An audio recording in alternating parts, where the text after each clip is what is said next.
Friends, आप सभी का मेरे YouTube channel easy clear exam में स्वागत है। आज के इस वीडियो में हम मानव शरीर से संबंधित 60 बहुत ही महत्वपूर्ण प्रश्नों को हल करेंगे जो कि आगामी प्रतियोगी परीक्षाओं के लिए बहुत ही महत्वपूर्ण होने वाले हैं। तो दोस्तों, बिना किसी देरी के शुरू करते हैं वीडियो को। और पहला प्रश्न है, मनुष्य के शरीर में कुल कितनी हड्डियां होती हैं?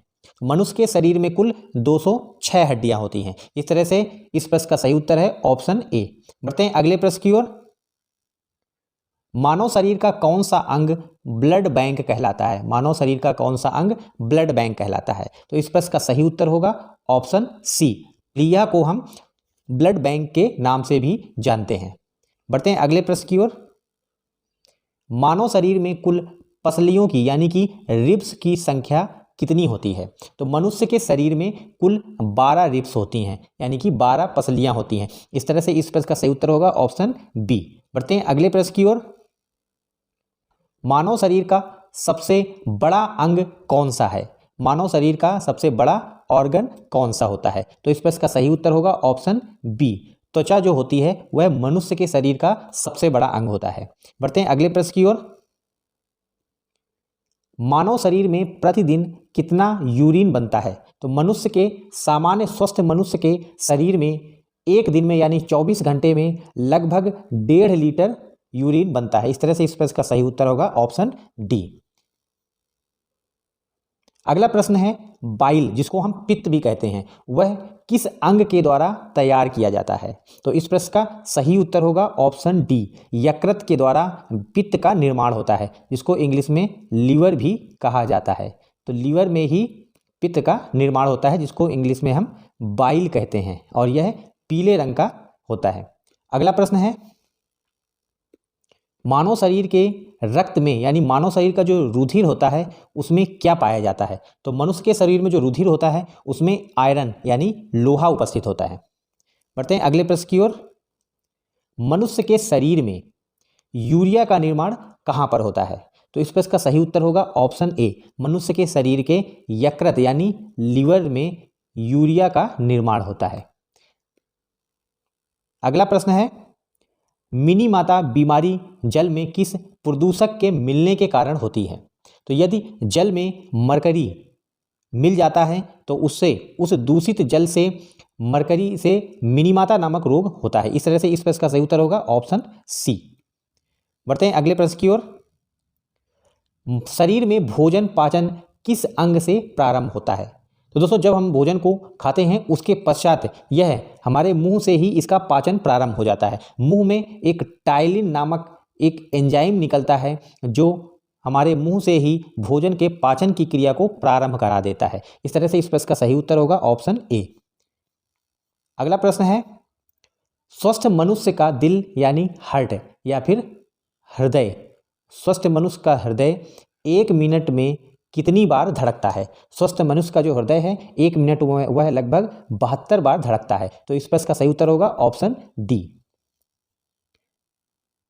अगला प्रश्न है, मस्तिष्क, मनुष्य के शरीर में जो मस्तिष्क होता है उसका वजन कितना होता है? यानी कि ब्रेन का वजन कितना होता है?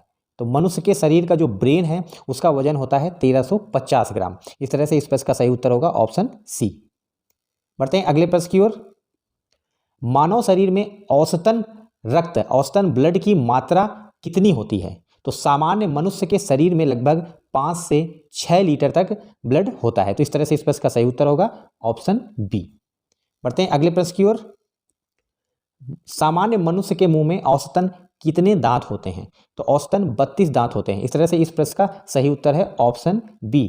एक एडल्ट में लगभग 32 दांत होते हैं। बढ़ते हैं अगले प्रश्न की ओर। मनुष्य के मुंह में दांत कितने प्रकार के होते हैं? तो मनुष्य के मुंह में लगभग 32 दांत होते हैं, और उनमें से जो 32 दांत होते हैं वह लगभग 4 प्रकार के होते हैं। तो इस प्रकार इस प्रश्न का सही उत्तर है ऑप्शन डी। बढ़ते हैं अगले प्रश्न की ओर। उससे पहले कुछ महत्वपूर्ण तथ्यों को देख लेते हैं। दोस्तों, मनुष्य के मुंह में लगभग 4 प्रकार के जो दांत होते हैं उनमें से जो पहला होता है उसको छेदक या क्रंतक कहते हैं। इसको इंग्लिश में हम इंसाइजर कहते हैं। इसका मुख्य कार्य होता है किसी भी पदार्थ को काटना। उसके साथ दूसरा होता है भेदक या रत्नक कहते हैं, जिनको हम कैनाइन कहते हैं। यह फाड़ने के काम में आते हैं। और अगला यह है अग्रचवर्णक, जिसको हम प्रीमोलर कहते हैं। चौथा है चवर्णक, चबाने के दांत, ये दोनों ही चबाने के दांत होते हैं। इस प्रकार से कुल 4 प्रकार के दांत मनुष्य के शरीर में होते हैं। बढ़ते हैं अगले प्रश्न की ओर। कौन सा अंग रक्त को शुद्ध करता है? तो मनुष्य के शरीर में किडनी का कार्य होता है कि रक्त को वह शुद्ध करे। तो इस प्रकार से इस प्रश्न का सही उत्तर होगा ऑप्शन ए। बढ़ते हैं अगले प्रश्न की ओर। सामान्यतः मनुष्य का औसतन रक्तचाप यानी ब्लड प्रेशर कितना होता है? तो एक सामान्य स्वस्थ मनुष्य का जो ब्लड प्रेशर होता है वह 120/80 होता है और इसका जो मात्रक होता है वह होता है mmHg और सामान्य मनुष्य का जो ब्लड प्रेशर है वह 120/80 होता है। इस तरह से इस प्रश्न का सही उत्तर होगा ऑप्शन बी। और सामान्य स्वस्थ मनुष्य का जो हृदय की धड़कन होती है वह होता है 70 धड़कन प्रति मिनट। 1 मिनट में हमारा हृदय लगभग 70 बार धड़कता है। बढ़ते हैं अगले प्रश्न की ओर। मनुष्य की खोपड़ी में कुल कितनी हड्डियां होती हैं? तो मनुष्य के खोपड़ी में कुल 8 हड्डियां होती हैं। इस प्रकार से इस प्रश्न का सही उत्तर है ऑप्शन डी। बढ़ते हैं अगले प्रश्न की ओर। मानव शरीर में कुल कितनी मांसपेशियां होती हैं? तो इस प्रश्न का सही उत्तर होगा ऑप्शन सी। कुल 639 मांसपेशियां होती हैं मनुष्य के शरीर में। बढ़ते हैं अगले प्रश्न की ओर। मनुष्य की आंख कितने मेगापिक्सल की होती है? मनुष्य की जो आंख होती है वह कितने मेगापिक्सल की होती है? तो इस प्रश्न का सही उत्तर होगा ऑप्शन सी 576 मेगापिक्सल। बढ़ते हैं अगले प्रश्न की ओर। लाल रक्त कणिकाओं का जीवन काल कितना होता है? दोस्तों लाल रक्त कणिकाओं का जो जीवन काल है वह 120 दिन होता है। इस प्रकार ऑप्शन बी सही उत्तर है। और इनका जो निर्माण होता है वह होता है, इनका निर्माण जो लाल रक्त कणिकाएं होती हैं उनका निर्माण होता है अस्थि मज्जा यानी कि बोन मैरो में। बढ़ते हैं अगले प्रश्न की ओर। मनुष्य के पेशाब से जो बदबू आती है वह किस पदार्थ के कारण आती है? तो इस प्रश्न का सही उत्तर होगा ऑप्शन ए नाइट्रोजन। बढ़ते हैं अगले प्रश्न की ओर। मनुष्य के शरीर में सबसे छोटी हड्डी कहाँ पाई जाती है? तो मनुष्य के शरीर में कान में सबसे छोटी हड्डी पाई जाती है। इस प्रकार इस प्रश्न का सही उत्तर है ऑप्शन बी। और जो कान में हड्डी सबसे छोटी होती है उसका नाम है स्टेपिस। बढ़ते हैं अगले प्रश्न की ओर। मनुष्य में के शरीर में कौन सा पदार्थ ईंधन का कार्य करता है? तो मनुष्य के शरीर में कार्बोहाइड्रेट ईंधन का कार्य करता है। इस तरह से इस प्रश्न का सही उत्तर है ऑप्शन ए। बढ़ते हैं अगले प्रश्न की ओर। मानव शरीर के किस अंग को शरीर का रासायनिक कारखाना भी कहा जाता है?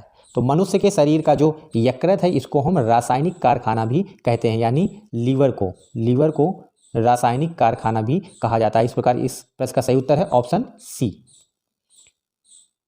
अगला प्रश्न है रक्तचाप को मापने के लिए किस उपकरण का उपयोग किया जाता है? तो रक्तचाप को मापने के लिए स्फिग्नोमैनोमीटर का उपयोग किया जाता है। अगला प्रश्न है दोस्तों, मनुष्य के शरीर का जो रक्त है उसका उत्पादन कहाँ पर होता है?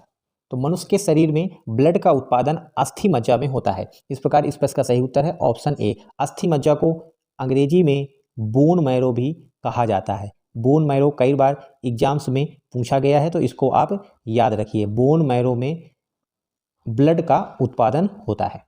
बढ़ते हैं अगले प्रश्न की ओर। मानव शरीर में खून के शुद्धिकरण की प्रक्रिया को क्या कहते हैं? तो मनुष्य के शरीर में जो ब्लड का प्यूरिफिकेशन यानी खून का शुद्धिकरण होता है उस प्रक्रिया को डायलिसिस कहते हैं। इस प्रकार इस प्रश्न का सही उत्तर है ऑप्शन ए। और यह डायलिसिस की प्रक्रिया मनुष्य के शरीर में किस अंग में होती है? किडनी में। किडनी रुधिर के शुद्धिकरण की प्रक्रिया को पूरा करता है। जब किसी व्यक्ति की जो किडनी खराब हो जाती है तो इसको मनुष्य अस्पतालों में जाकर के मशीन के द्वारा डायलिसिस यानी ब्लड के शुद्धिकरण की प्रक्रिया को करवाता है। तो डायलिसिस रुधिर के शुद्धिकरण की प्रक्रिया होती है जो कि मनुष्य के शरीर के किडनी में होती है। बढ़ते हैं अगले प्रश्न की ओर। रक्त यानी ब्लड का जो लाल रंग होता है वह किस कारण से होता है? तो मनुष्य के शरीर का जो ब्लड है उसका जो लाल रंग होता है वह हीमोग्लोबिन के कारण होता है। हीमोग्लोबिन की उपस्थिति के कारण होता है। इस प्रकार इस प्रश्न का सही उत्तर है ऑप्शन सी। बढ़ते हैं अगले प्रश्न की ओर। निम्न में से किसे लाल रक्त कणिकाओं का कब्रिस्तान कहा जाता है? तो इस प्रश्न का सही उत्तर होगा ऑप्शन ए प्लीहा को। बढ़ते हैं अगले प्रश्न की ओर। जब कोई बाहरी पदार्थ मानव शरीर में प्रवेश करता है तो सबसे पहले निम्न में से कौन प्रतिक्रिया करता है? तो जब जैसे ही मनुष्य के शरीर में कोई भी वायरस या कोई भी डस्ट वगैरह मनुष्य के शरीर में प्रवेश करता है तो सर्वप्रथम WBC व्हाइट ब्लड सेल्स जो होती हैं वह प्रतिक्रिया करती हैं। यह एक तरीके से हमारे शरीर में एंटीबॉडीज का कार्य करती हैं। बढ़ते हैं अगले प्रश्न की ओर। कौन सा ब्लड ग्रुप सर्वदाता ब्लड ग्रुप होता है? यानी कि यह जो ब्लड ग्रुप सर्वदाता ब्लड ग्रुप होता है वह अपना रुधिर किसी भी व्यक्ति को डोनेट कर सकता है, और जिस व्यक्ति का जो ब्लड ग्रुप ओ ग्रुप होता है वह सभी ब्लड ग्रुप वाले व्यक्तियों को रक्तदान कर सकता है। इस प्रकार इस प्रश्न का सही उत्तर है ऑप्शन डी। बढ़ते हैं अगले प्रश्न की ओर। कई बार एग्जाम्स में यह दोनों ही प्रश्न पूछे गए हैं दोस्तों। दूसरा प्रश्न यह है कि कौन सा ब्लड ग्रुप वाला व्यक्ति सर्वग्राही होता है, यानी कि सभी ग्रुप के व्यक्तियों से वह ब्लड ले सकता है। तो जो ए बी ब्लड ग्रुप वाला व्यक्ति होता है वह सभी ब्लड ग्रुप वाले व्यक्तियों से रक्त ले सकता है। इस प्रकार से इसका सही उत्तर है ऑप्शन सी, यानी कि जो सर्वदाता होता है वह सभी व्यक्तियों को ब्लड दे सकता है, वह ओ ग्रुप वाला व्यक्ति होता है। जो सर्वग्राही होता है वह ए बी ग्रुप वाला व्यक्ति होता है। बढ़ते हैं अगले प्रश्न की ओर। मस्तिष्क का कौन सा भाग मानव शरीर के आसन और संतुलन को बनाए रखता है? तो वह मनुष्य के शरीर का अंग है सेरेब्रम। इस तरह से इस प्रश्न का सही उत्तर है ऑप्शन बी। बढ़ते हैं अगले प्रश्न की ओर। यूरिन का पीला रंग किसके कारण होता है? इस प्रश्न का सही उत्तर है ऑप्शन सी, यूरोक्रोम के कारण जो हमारा यूरिन होता है उसका रंग येलो होता है, उसका रंग येलो होता है। बढ़ते हैं अगले प्रश्न की ओर। गर्भाशय में शिशु के विकास की जानकारी किसकी सहायता से प्राप्त की जाती है? तो गर्भाशय में शिशु के विकास की जानकारी अल्ट्रासाउंड की सहायता से प्राप्त की जा सकती है। इस प्रश्न का सही उत्तर है ऑप्शन डी। बढ़ते हैं अगले प्रश्न की ओर। मनुष्य की ग्रंथि में से मास्टर ग्रंथि किसको कहा जाता है? मनुष्य के शरीर में विभिन्न प्रकार की ग्रंथियां हैं जिनमें से विभिन्न प्रकार के हार्मोन स्रावित होते हैं और वह मनुष्य के शरीर को कंट्रोल करने में विभिन्न प्रकार से सहायता करते हैं। उनमें से मनुष्य के शरीर में एक मास्टर ग्रंथि होती है, उसका ग्रंथि का नाम है पीयूष ग्रंथि। इस तरह से ऑप्शन बी सही उत्तर होगा। बढ़ते हैं अगले प्रश्न की ओर। कौन सा हार्मोन लड़ो उड़ो हार्मोन्स कहलाता है? तो यह एड्रीनालिन हार्मोन्स होता है जिसको लड़ो उड़ो हार्मोन्स भी कहते हैं। तो इस प्रकार ऑप्शन डी सही उत्तर है। बढ़ते हैं अगले प्रश्न की ओर। शरीर की सबसे मजबूत हड्डी कहाँ होती है? तो शरीर की जो सबसे मजबूत हड्डी होती है वह मनुष्य के जबड़े में होती है। इस प्रकार ऑप्शन ए सही उत्तर है। और सबसे जो बड़ी हड्डी होती है वह जांग में होती है जिसको हम फीमर कहते हैं, जिसको फीमर कहा जाता है। और मनुष्य के शरीर की जो सबसे छोटी हड्डी है वह मनुष्य के शरीर में कान में पाई जाती है जिसको हम स्टपीस कहते हैं। बढ़ते हैं अगले प्रश्न की ओर। मानव शरीर की सबसे बड़ी हड्डी कौन सी है? तो मानव शरीर की सबसे बड़ी हड्डी जांग की हड्डी होती है जिसको अभी हमने पिछले प्रश्न में ही हल किया था, जिसको हम फीमर कहते हैं। फीमर जो हड्डी होती है वह मनुष्य के शरीर की सबसे बड़ी हड्डी है और यह जांग की हड्डी है। ऑप्शन बी सही उत्तर है। बढ़ते हैं अगले प्रश्न की ओर। मानव शरीर में पाचन का अधिकांश भाग किस अंग में संपन्न होता है? तो इस प्रश्न का सही उत्तर है ऑप्शन डी, छोटी आंत में। बढ़ते हैं अगले प्रश्न की ओर। मनुष्य की लार में कौन सा एंजाइम पाया जाता है? Very very most important question है, very very most important question है। बहुत ही ज़्यादा बार एग्जाम्स में यह पूछा गया है। मनुष्य की लार में टाइलिन नामक एक एंजाइम पाया जाता है। जब हम भोजन ग्रहण करते हैं उस समय यह मनुष्य की जीभ में लार से निकलता है और भोजन के पाचन में महत्वपूर्ण प्रक्रिया करता है। बढ़ते हैं अगले प्रश्न की ओर। लार किसके पाचन में सहायक होती है? तो मनुष्य के शरीर में जो लार है वह स्टार्च के पाचन में सहायता करती है। इस प्रकार से ऑप्शन डी सही उत्तर है। बढ़ते हैं अगले प्रश्न की ओर। मनुष्य के शरीर में पाचन क्रिया के दौरान जो प्रोटीन होता है भोजन में वह किस में बदल जाता है? तो इस प्रश्न का सही उत्तर है ऑप्शन बी, मनुष्य के शरीर में जो प्रोटीन भोजन के रूप में पहुंचता है वह अमीनो एसिड के रूप में बदल जाता है। बढ़ते हैं अगले प्रश्न की ओर।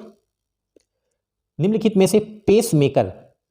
से पेस मेकर का संबंध किससे है? यह एक आर्टिफिशियल डिवाइस होता है दोस्तों, जो कि जब किसी व्यक्ति का जो हृदय है वह इरेगुलर गति करता है यानी अनियमित गति करता है, यानी कि मनुष्य का जो हृदय है वह 1 मिनट में 72 बार धड़कता है, लेकिन जब यह गति अनियमित हो जाती है यानी कभी 80 से 90 बार धड़कने लगता है या फिर 60 to 70 बार धड़कता है 1 मिनट में, तो यह एक अनियमित गति होती है। और इसी को रोकने के लिए मनुष्य के शरीर में एक आर्टिफिशियल डिवाइस पेस मेकर डाला जाता है और यह हृदय में डाला जाता है। तो इस प्रश्न का सही उत्तर होगा ऑप्शन बी। बढ़ते हैं अगले प्रश्न की ओर। मानव के रुधिर का पीएच मान कितना होता है? तो मनुष्य के रुधिर का पीएच मान 7.4 होता है। इस तरह से ऑप्शन ए सही उत्तर है।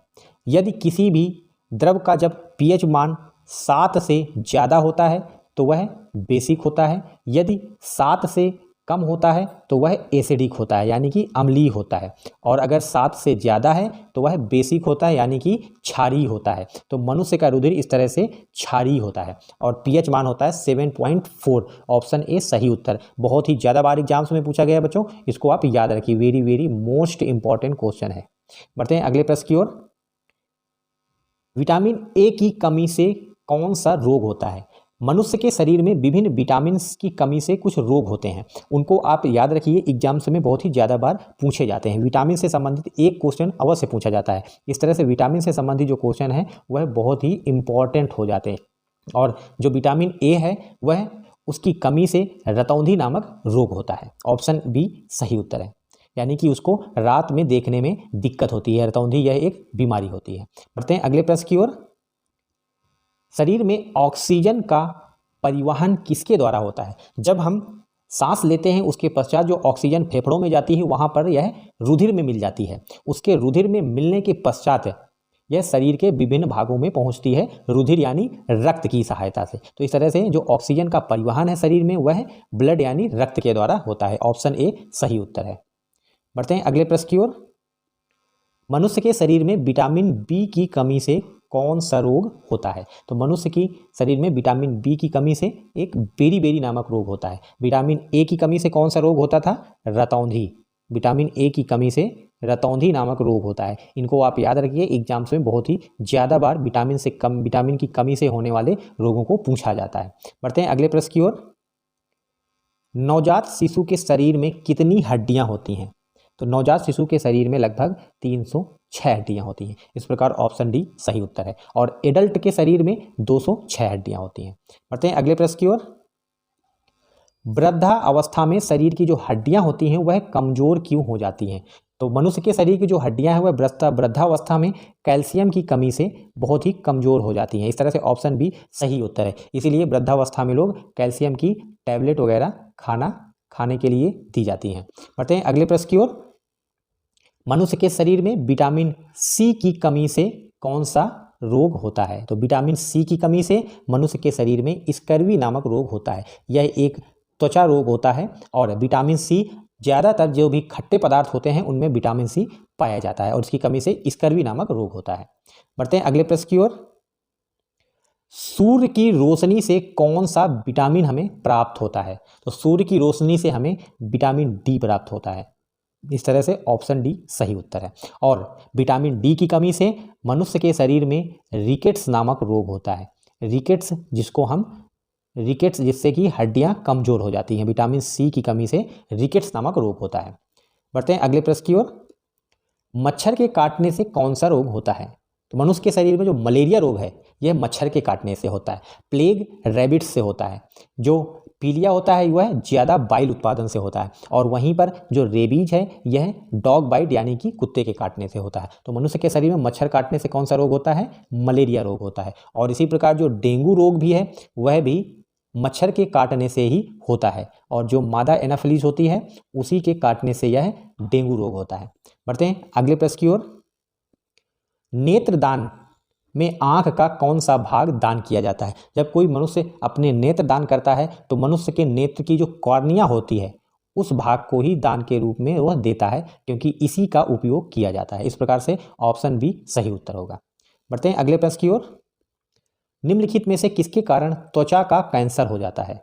तो वह अल्ट्रावायलेट जो रेस होती हैं, अल्ट्रावायलेट यानी यूवी रेस, अल्ट्रावायलेट किरणें होती हैं, उनके कारण त्वचा का कैंसर होता है। इस तरह से ऑप्शन डी सही उत्तर है। और हमारे जो पृथ्वी का जो वायुमंडल है उसमें ओजोन गैस पाई जाती है जो सूर्य की अल्ट्रावायलेट किरणों को रोकता है। तो इस तरह से जो ओजोन है वह हमारे लिए एक संरक्षक का कार्य करती है, यूवी रेज से हमें बचाती है।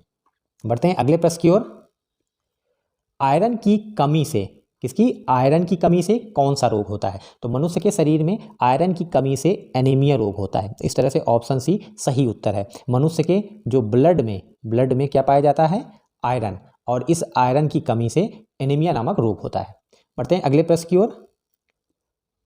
रक्त ब्लड का जो विलयन होता है यानी ब्लड किस प्रकार का पदार्थ है? ब्लड एक क्षारीय पदार्थ है। इसके पहले ही हमने प्रश्न में हल किया था कि ब्लड का जो पीएच मान है वह 7.4 होता है। इसका जो पीएच है वो है 7.4 होता है। इस तरह से ब्लड एक क्षारीय पदार्थ है। इस तरह से ऑप्शन ए सही उत्तर होगा। बढ़ते हैं अगले प्रश्न की ओर। चेचक का जो टीका है इसकी खोज किसने किया था? तो चेचक का जो टीका है इसकी खोज एडवर्ड जेनर ने किया था। तो इस तरह से ऑप्शन बी सही उत्तर है। इसके पहले हमने कुछ विटामिन्स के बारे में पढ़ा था और विटामिन्स की खोज की थी फंक ने। विटामिन्स की खोज की थी फंक ने। और विटामिन्स की कमी से जो रोग हैं उनको आप जरूर याद रखिए। विटामिन ए की कमी से रतौंधी रोग, विटामिन बी की कमी से बेरी-बेरी रोग, विटामिन सी की कमी से स्कर्वी रोग, विटामिन डी की कमी से रिकेट्स रोग और विटामिन के की कमी से रुधिर का थक्का नहीं जमता। इस तरह से इन विटामिन्स के बारे में आप जरूर पढ़ के जाइए, एग्जाम्स में कई बार पूछे जाते हैं। तो दोस्तों आप सभी को यदि ये वीडियो पसंद आया हो तो इसको लाइक, शेयर और सब्सक्राइब करना ना भूलें। धन्यवाद।